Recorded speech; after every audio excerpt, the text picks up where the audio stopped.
katakan ini perintah Bapak Presiden, izin Bapak Presiden. Saya sering juga menjual nama Bapak. Lebih baik aku dimaafkan. Ini perintah Bapak siap dilaksanakan. Padahal judulnya belum jelas. Nah, itulah. Terima kasih TNI, Polri.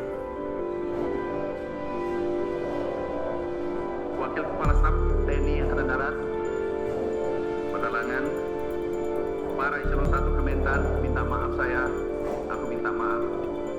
Eselon 1 pernah kami copot 8 satu hari, Bapak Presiden, pernah 11 satu hari.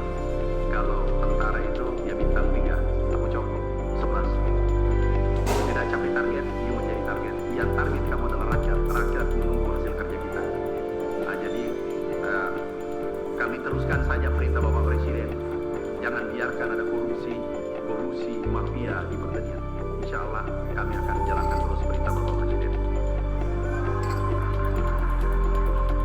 Para duta besar, pimpinan organisasi internasional yang hadir secara virtual, para direksi BUMN, Bulog, minta maaf, ada Bulog, minta maaf Pak, aku minta maaf, aku tahu Bapak terganggu dengan kehadiranku di pertanian, aku ngerti itu.